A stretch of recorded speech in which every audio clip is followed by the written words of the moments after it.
sistem demokrasi terbuka kayak sekarang tuh sebenarnya kurang cocok diterapkan di Indonesia karena memang tingkat pendidikan masyarakat kita itu masih sangat-sangat rendah. Kalau misalkan di data aja nih, sarjana itu masih di bawah 5%. Itu sebagai indikator aja ya. Nah, itu yang menyebabkan kurang cocoknya demokrasi. Karena kalian bayangin ya, karena kurangnya pendidikan, masyarakat kita itu cenderung gak begitu kritis, apalagi yang kelas menengah ke bawah nih. Mereka ini cenderung memilih wakil rakyat tuh enggak dari track recordnya, enggak dari riwayat kepedulian mereka sama rakyat, enggak dari intelektualitasnya, tapi hanya dari seberapa terkenal mereka. Makanya ada beberapa partai yang cuma nyalonin artis-artis yang bisanya cuma joget doang gitu. Dan mereka kepilih, jangan kaget. Ya karena memang masyarakat kelas bawah kita ini sukanya yang terkenal doang. Asal dia kenal dia pilih, asal ganteng dia pilih. Makanya ke depannya kalau kalian nyoblos nih, pastiin pilih yang track recordnya bagus, riwayatnya bagus, kerjaannya bagus, kepeduliannya konsisten. Itu kepada rakyat ya. Saya di sini nih untuk membawa suara rakyat yang menderita kelaparan. Inilah pentingnya kenapa kita selalu ngebahas dan mengkritik pemerintah daerah. Kalian bayangin aja sebagai gambaran dana otonomi khusus atau dana otsus Papua itu 2024 hampir 10 triliun. Hampir 10 triliun. Dan ini menjadikannya Papua itu memiliki dana otsus terbesar dibanding provinsi lain yang ada di Indonesia. Tapi apa yang terjadi? Masyarakatnya masih miskin, masyarakatnya masih kesusahan, masyarakatnya juga masih banyak konflik dan lain-lain. Ini karena tidak benarnya pemerintah daerah. Bahkan sempat ada gubernurnya yang ditangkap KPK kan. Makanya kita selalu kawal pemerintah daerah. Papua ini cuma contoh. Tapi bang, pemerintah pusat juga kurang. Pasti kurang. Tapi kalau misalkan ini dana segede gini dimanfaatkan dengan baik sama pemerintah daerah, mungkin Papua bakal lebih baik. Pemerintah daerahnya pun nggak benar gitu. Tapi kita nggak menapik juga, kita kritik juga pemerintah pusat ya biar lebih fokus ke daerah-daerah selain Jawa. Karena kan kita terlalu Jawa ya, sentralistik banget. Tapi ya intinya pemerintah daerah itu penting, harus kita awasi terus cuy. Kalau menurut saya sih nggak melanggar HAM ya Bu, kan anak kita nggak disiksa juga di sono, malah dikasih ilmu.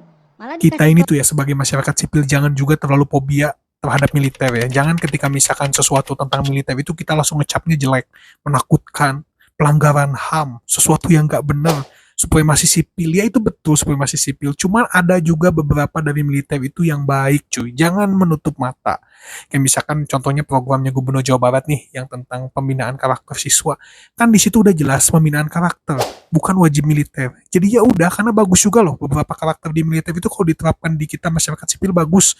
Kedisiplinan, kebiasaan baik, kayak misalkan olahraga tiap pagi, jaga kesehatan, terus juga misalkan tepat waktu, itu kan bagus-bagus aja. Itu di militer udah jadi budaya mereka loh, dan bagus juga kok kalau misalkan diterapkan ke siswa.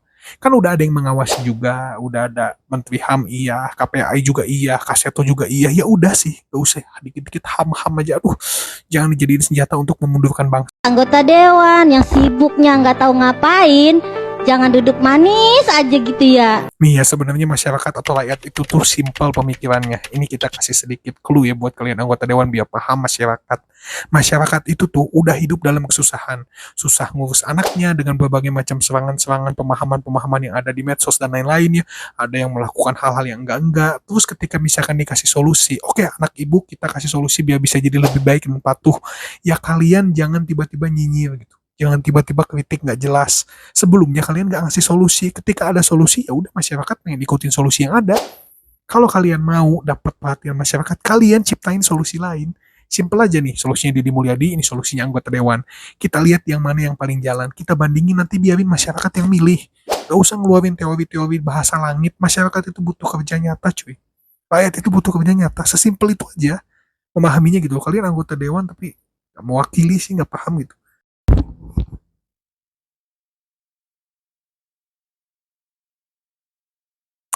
Gini loh ya, ketika ada hal-hal yang kejadian kayak gini gitu ya, ada yang tiba-tiba ngetok, ada yang tiba-tiba apa, hal yang pertama dilakukan itu bukan kalian ngikutin kata-kata orang yang ngomongin tentang mistis. Jangan cuy, nggak ada yang gini-gini, pesugihan lah, apalah, enggak lah itu mitos.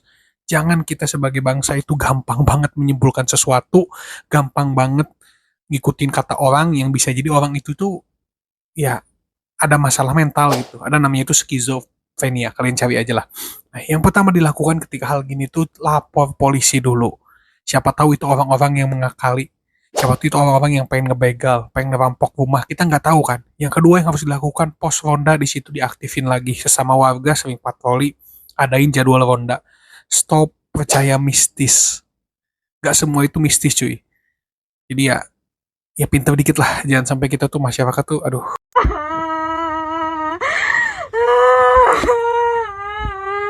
tumpuan ekonomi Indonesia itu salah satunya adalah dari UMKM atau usaha kecil dan mikro. Bisa kalian bayangkan betapa rusaknya ekonomi negara ya kalau misalkan tiap usaha mikro terus-terusan dipalakin sama preman berkedok ormas kayak gini.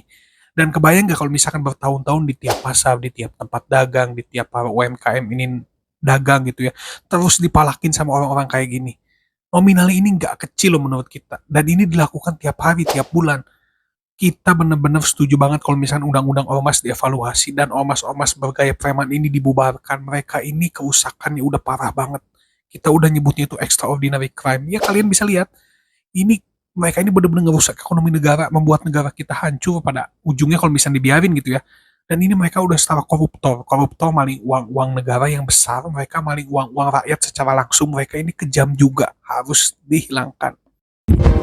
Sidang Senat terbuka SMK Citra Bangsa Mandiri Purwokerto. Ya kita sebagai masyarakat itu harus bisa menempatkan sesuatu sesuai porsinya. Harus dibiasakan gitu ya. Yang namanya sidang senat, yang namanya sidang skripsi, yang namanya sidang sempro gitu. Ini tuh memang diperuntukkan buat mahasiswa, buat gelar sarjana. Kita semua tahu banget, kita seorang sarjana tahu banget susahnya kita perjuangannya bikin skripsi. Susahnya mahasiswa S2 bikin tesis, susahnya mahasiswa S3 bikin disertasi itu gimana. Terus tiba-tiba ini ada sekolah SD, SMP, atau SMA yang wisuda berpakaian kayak seorang doktor gurunya, terus siswanya berpakaian seperti seorang sarjana atau magister. Ini benar-benar pelecehan. Dan harusnya Kementerian Pendidikan Tinggi dan Kementerian Pendidikan Dasar Menengah ini segera melakukan tindakan yang tegas. Ini mah udah salah, udah bukan pelanggaran etika lagi, mah udah pelanggaran hukum gitu. Ini benar-benar harus ditindak tegas ya. Jangan dibiasain lah kayak gini cuy. Bertambah lagi tugas prajurit TNI, yakni menjaga seluruh kantor kejaksaan di seluruh Indonesia. Mulai dari kalau udah TNI sampai turun ke kejaksaan untuk melindungi alasannya gitu ya, maka kemungkinannya cuma dua. Yang pertama, kemungkinannya memang ada sesuatu yang tidak kita ketahui sebagai rakyat yang ingin dilakukan TNI pada kejaksaan. Kita nggak nuduh ya, tapi bisa jadi intimidasi, bisa jadi ada salah satu petinggi TNI yang ditangkap kejaksaan dan lain-lain, kita nggak tahu. Yang kedua, ini yang menurut kita paling mungkin juga, akan ada kasus mega korupsi besar yang diungkap oleh kejaksaan yang melibatkan orang-orang besar dan kuat di Indonesia. Sehingga siaga banget sampai harus turunin TNI untuk melindungi kejaksaan. Kita tunggu aja sinetron dari negara kita. Karena menurut kita sih pasti dua ini aja. Mega korupsi atau memang TNI melakukan sesuatu ke kejaksaan. Karena ada sesuatu. Nah kita belum bisa ngomong ya, tapi nanti kita tunggu lagi deh next episode-nya ya. Yang sibuk maling duit rakyat dilindungin, yang rakyat nyari duit. Membandingkan keburukan yang satu dengan keburukan yang lain tidak membuat salah satu keburukan itu menjadi baik. Dua-duanya ini buruk teman-teman. Betul di negara Indonesia ini maling uang rakyat itu masih banyak. Betul, dan masih berproses supaya kita kritik terus dan akhirnya mereka bisa dibersihkan gitu. Tapi diurusin kok sama negara. Banyak kok kasus-kasus korupsi besar kemarin yang kena juga, diurusin juga kan. Nah, soal emasnya ini yang pergi ke luar negeri dan menjadi militer negara lain, ini juga salah. Ini ada aturannya, gak bisa seenaknya. Masih bilang punya skill digunakan di luar negeri, ya silahkan punya skill, tapi ikutin aturan. Bergabung dengan negara lain, dengan militer negara lain, sama dengan berkhianat. Sama aja kalau kayak maling uang rakyat, sama-sama berkhianat, dan itu melanggar aturan. Ketika WNI-nya dicabut, ya udah nggak usah berisik. Sekarang pindah aja ke sana, urusin negara sana, nggak usah bawa-bawa lagi negara kita. Cukup cuy. Seorang debt collector atau penagih utang yang seorang karyawan pabrik baja di kawasan Cengkareng, Jakarta Barat. Hal gini tuh ya terjadi karena kurangnya penegakan hukum di Indonesia. Kalau misalkan kita lihat sendiri ya aturannya, udah ada aturan kan buat orang yang minjem uang, buat orang yang berhutang, buat orang yang menagih hutang, ini semuanya udah ada aturannya sebenarnya. Tapi kenapa banyak debt collector yang melanggar, banyak debt collector yang menggunakan kekerasan, banyak yang intimidatif, karena mereka tahu penegakan hukum kita itu kurang. Kalau misalkan ketangkap paling dibina, kalau misalkan ketangkap paling wajib lapor. Nah, hal-hal gini yang harus dihilangkan dari penegak hukum kita. Kalau misalkan mereka ini kena melanggar hukum, dihukum, dipenjara, biar kapok.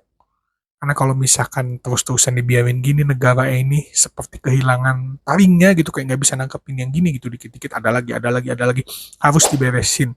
Tegakkan hukum setegak-tegaknya. Dan buat kalian yang minjem uang, ya nggak usah minjem-minjem, udah ribet tuh urusan yang gini tuh. Beli apa yang sanggup, jangan beli apa yang nggak sanggup. Paripurna hari ini, ya, saya meminta seluruh fraksi PDI Perjuangan untuk tidak ikut Yang namanya DPRD itu ya, dari dulu kita ini memang mengkritik banget keberadaan DPRD. Kenapa? Pertama dari transparansi cuy. Kita ini benar-benar melihat kurang banget adanya transparansi di DPRD tingkat kota, kabupaten, ataupun provinsi. Benar-benar nggak tahu nih kalian. So, pasti kalian nggak tahu pengeluarannya buat apa aja, mobil dinasnya berapa, mereka ini kerjanya apa. Kita benar-benar nggak tahu.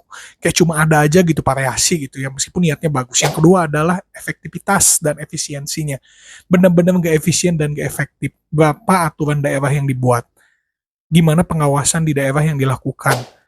Kalian lihat efisien, kurang gak efisien apa, mereka ini mobil banyak lah, mewah-mewahan apalah, dan benar-benar pemborosan anggaran gitu. Yang ketiga adalah kualitas. Kita benar-benar nggak tahu kualitas para anggota dewan ini. Ada yang udah pernah tersandung kasus, ada yang nggak benar juga, ada yang ijazahnya diduga palsu, pokoknya macam-macam, kualitasnya ini benar-benar diragukan.